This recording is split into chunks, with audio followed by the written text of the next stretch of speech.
Hey YouTube, Tom here. Welcome to another episode of Tech Talks. Today we're going to be covering Windows 10 restore points. I'm going to show you how to ensure that restore points are enabled and active on your device. I'm going to show you how to do automatic restore point creation on a daily basis so that you don't have to worry about potentially going as far back as a month to find a restore point on your device. If something were to go awry, you'll have one that is as early as today or as late as yesterday. And then we're going to show you how to leverage a Windows 10 restore point in the event that you need to. And then finally, we're going to be discussing different scenarios of when you think you might need to leverage that restore point, okay? If you're a small business owner or a security conscious end user, I encourage you to subscribe to the channel. I put out at least one video a week and sometimes two, and we cover endpoint security best practices and how-to videos just like this one. So I hope that you would consider us a go-to resource for those needs that you have in order to know what it looks like to make sure that you have a secure environment if you're a small business, or just making sure that you are following security best practices as if you're an end user, okay? With all that out of the way, let's go ahead and get started. All right, so just so that you know, out of the box, Windows 10 restore points are not enabled by default, all right? So we're going to have to go in and enable that and configure that how we want that to work, okay? So we're going to click on the Start menu, and we're just going to start typing in the word restore. All right, and what's going to happen is this create a restore point is going to come up. We're going to left click on that, and then we're going to see here that protection is off. So we're going to hit configure. We're going to turn on system protection, and now down here is the disk space usage, which we can set our max usage for what we want to allow restore points. So just before we get into this, I want to give you a couple things, all right? Number one, your max usage is how much you're going to allow the operating system to utilize for system restore points. Your oldest restore points will fall off in favor of your newest restore points once this max usage cap is reached, okay? On my device, I have a very large hard drive, and the minimum setting is 1%, which ends up being 9.53 gigabytes in my case, okay? My recommendation here is that you want at least between 3 and 5 gigabytes of free space to be dedicated to restore points so that you have enough room to have multiple days worth of restore points in the event that you need to go back maybe a few days or a week, depending on what your issue was that caused you to need to do the restore in the first place, okay? So this slider here, if depending on where you need to go, depending on the size of your hard drive, you can slide that over until you're in that 3 to 5 gigabyte range, and then you're just going to click apply, and then you're going to hit OK. All right, and then you're going to hit OK, and we're done with that part. Now, the next part is if you are utilizing Windows Defender for your antivirus and you do not have a third-party antivirus, you can set up daily restore point creation automatically, leveraging group policy if you are a Windows 10 professional, if you have Windows 10 professional installed, or if you have Windows 10 Enterprise installed. If you have Windows 10 Home Edition installed, we can actually set that up as well, but we'll have to use the registry in order to do that, and I'll show you how to do that in a minute. In order to determine which version of Windows 10 you have, go to the Windows Start menu, start typing in this PC, as you see it come up here. We're going to we're going to right click on it this time, and we're going to go down to Properties, okay? This is going to bring up our information about our computer, and the top thing you're going to see right here is what version of Windows 10 you're using, whether it's Enterprise, Home, or Pro, all right? If you are at Enterprise or Pro, then follow these steps that I'm going to show you to set up the automatic daily restore point creation, okay? We're going to click again on the Windows Start menu. We're going to start typing in the word Group Policy, so we can see Edit Group Policy comes up here, all right? And then we're going to expand this a little bit. I'm going to blow this up. Hopefully everyone can see this okay. You're going to stay under the local, under Computer Configuration, you're going to click on Administrative Templates. You're going to go to Windows Components. You're going to expand that. You're going to scroll down here until you see Windows Defender Antivirus. Okay, you can see a bunch of different Windows Defender here. We want to click on Windows Defender Antivirus.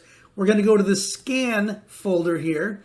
We're going to open that up, and then you can see down in here we're going to create a system restore point, okay? We're going to click on that to open up the dialog box. We're going to click Enabled here. Now, if you read what this is, This policy setting allows you to create a system restore point on the computer on a daily basis prior to cleaning. This is part of Windows Defender antivirus. So when the antivirus scan kicks off, it's going to create a restore point every single day before it does that, all right?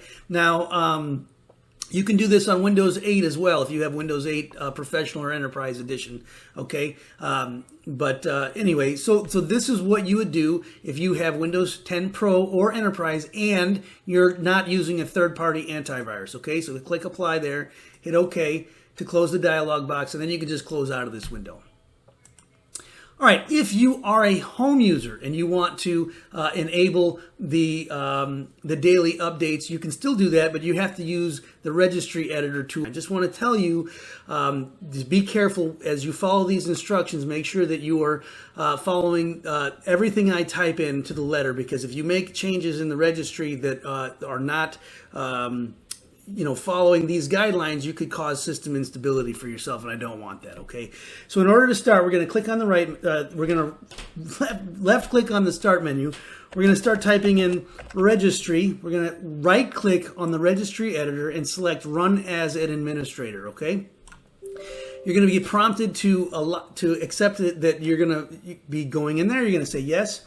Then we're going to navigate. Okay, we're going to start H key local machine. Software.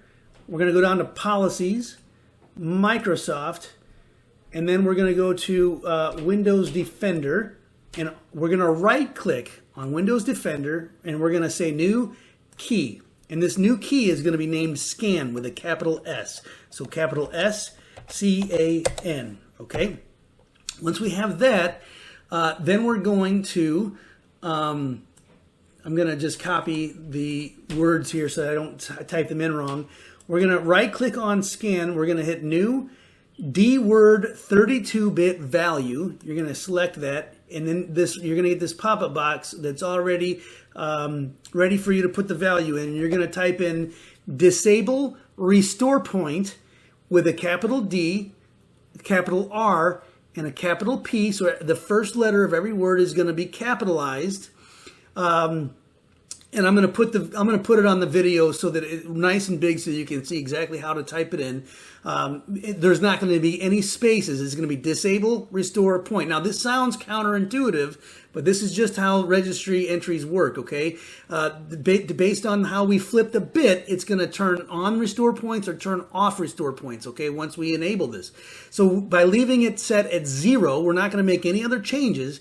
This is actually saying we're going to enable the restore point. So it's opposite of what the verbiage is, okay? The verbiage says disable restore point. If we set that to 1, we'd actually be disabling the restore point. But because we've created the registry value and we're setting it to 0, it means that restore points are now enabled, okay? And that's it. Once you make that change, you can close out the editor, and then you're done with that part. Now, the next section of the video will show you how to leverage a restore point, and then we'll talk about when you might need to, okay? Okay, now that you've learned how to do the automatic daily restore points setup, I'm going to show you how to leverage the restore point if in the event that you would need to. Okay, so we're going to start by clicking on the start menu again. We're going to just type in restore. We're going to go back to the exact same place we started when we configured the restore points, okay? So at this time, we're going to click on System Restore. We're going to click Next. Now, this is where we're going to select what restore point we want to choose. In my case, I only have one restore point. I created a manual initial restore point for the sake of the demonstration here. But if this was 24, 48, 72 hours from now, I'm actually going to have multiple restore points that I can choose from. And you're going to want to choose the restore point that is just before when you think that you started having the issue, all right? So we're going to select that restore point.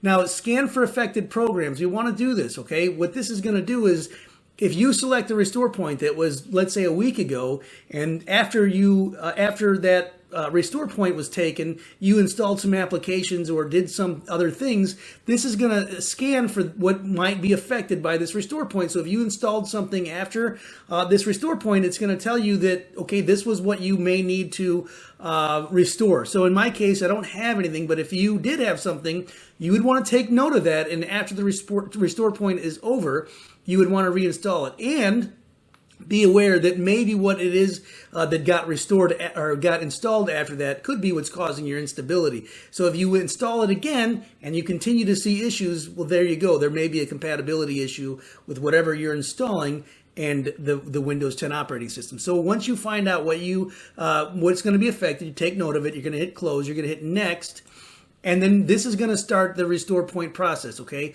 If I hit finish here, it's going to come up and it's going to say, are you sure you want to do this? Because there's no way to revert it, all right? Typically, Windows restore points are pretty harmless. In fact, they're going to help your system. There could be some issue, but as long as you're making sure that you know what applications are going to be affected, you're not really at too much of a risk here, all right? Sometimes a Windows restore point will not fix your issue, and in those events, you're going to have to do something different in order to restore your machine back to the state that it was before you started having the problem. And I'll have another video for that. I'll link to this one to show you the different restore options that you have inside of Windows outside of restore points, okay? All right, so once you click yes here, I'm not going to do it because my video is going to end. Basically, the restore point process is going to take over, and I will show you some clips as that goes along in some still frames probably so that you're not bored, okay? All right, here we go. We're going to click yes, and we're going to go. All right.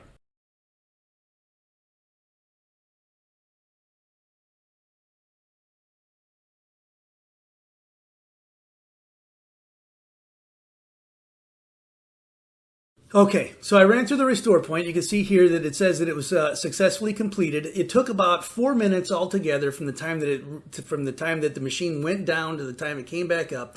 During that 4 minutes, I had about a 2-minute window where it was just a black blank screen. But after a couple minutes, my logon screen popped up and everything is good, and now it's successful. So that's pretty much it for the restore points. Now, I told you at the beginning of the video I would give you some scenarios of when you might need to do this. If you installed an application, if you did a Windows update, if you did driver updates, or if malware were to get on your device, you might see some scenarios where where a restore point could potentially be leveraged if you're starting to have some issues after that. Now, when it comes to malware, I'm going to be 100% honest with you. In my professional opinion, if you get malware on your device, I have seen some spyware type malware that can be removed from a system restore point. But literally with malware, the best thing you can do is just to re-image your device altogether and make sure that there's no remnants of the malware left on your device. So if you have an application that you've installed that causes some instability, if you did Windows updates and it caused some instability, or if you did driver updates and caused instability, those would be the real scenarios where I would recommend trying a restore point before you did any other troubleshooting. All right, if you liked the video, please give it a thumbs up. I hope that you enjoyed it. I hope you learned something. I hope you'll subscribe and come back next time. All right, thanks again. Bye.